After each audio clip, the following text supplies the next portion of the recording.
Assalamualaikum warahmatullahi wabarakatuh.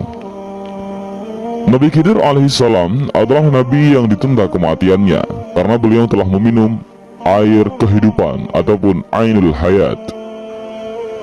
Ketika itu, Raja Iskandar Zulkarnain berniat mengadakan perjalanan untuk mengelilingi bumi, dan Allah Subhanahu wa Ta'ala mewakilkan salah satu malaikatnya yang bernama Rafail untuk menyertainya dalam perjalanan panjang itu.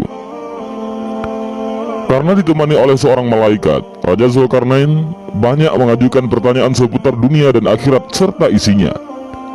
Salah satu pertanyaannya adalah tentang ibadah para malaikat di langit. Wahai malaikat Rafail, ceritakanlah kepadaku tentang ibadahnya para malaikat yang ada di langit, tanya Raja Zulkarnain.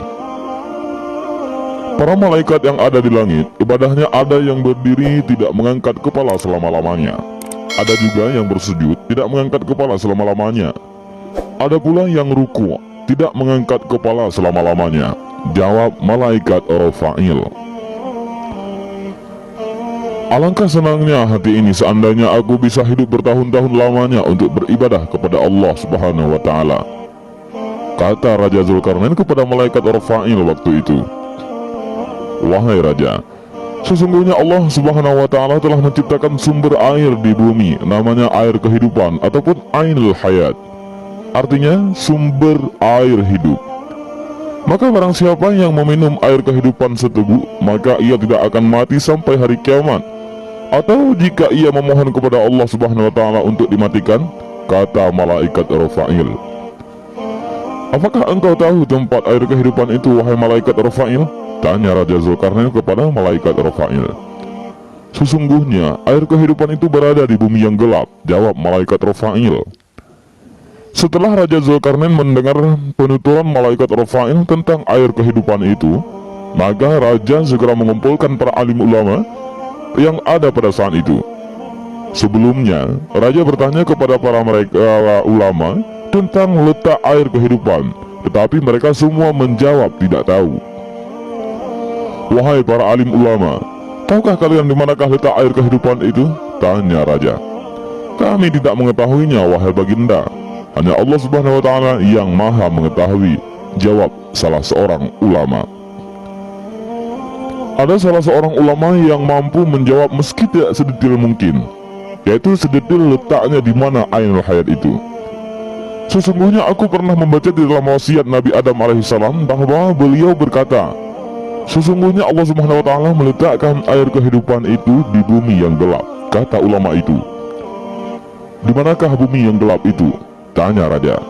Yaitu di tempat terbitnya matahari, jawab orang alim yang ulama itu. Kemudian Raja Zulkarnain menyuruh para pengawalnya untuk menyiapkan segala keperluan untuk mencari dan mendatangi tempat air kehidupan itu. Kuda apa yang sangat tajam penglihatannya di waktu gelap? Tanya Raja.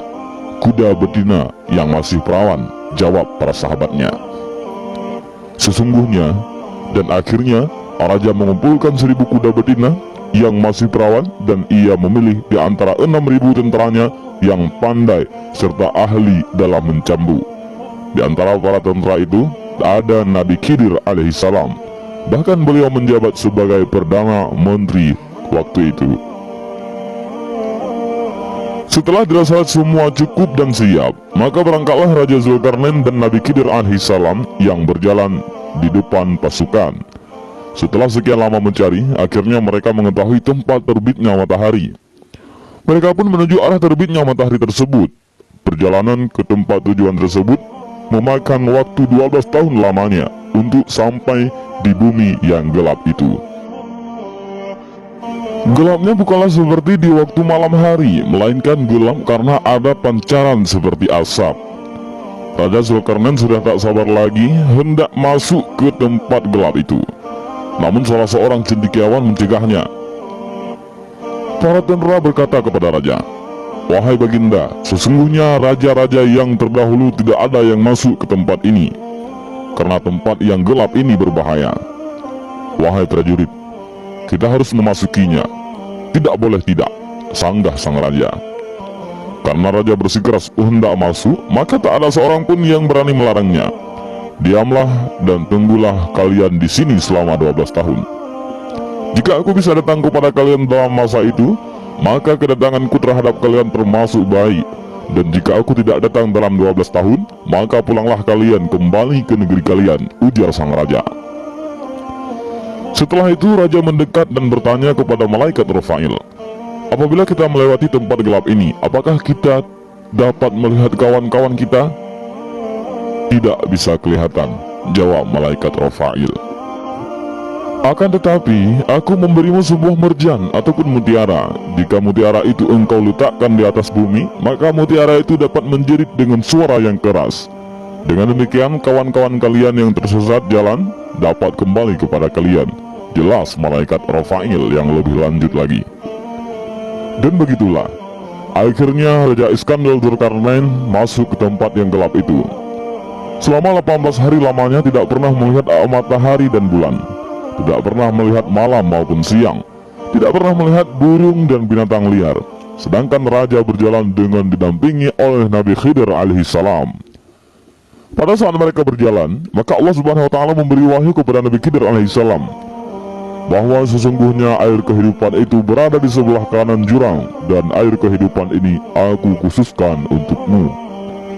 Setelah Nabi Khidir alaihissalam menerima wahyu itu, beliau berkata kepada sahabat-sahabatnya, berhentilah kalian di tempat masing-masing, dan jangan kalian meninggalkan di tempat kalian sebelum aku datang kepada kalian.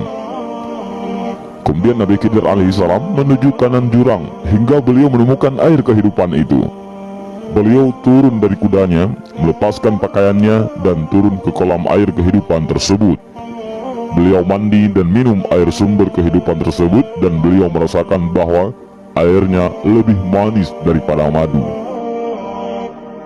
Sesudah mandi dan meminum air tersebut, beliau keluar dari tempat itu kemudian menemui Raja Iskandar Dzulkarnain.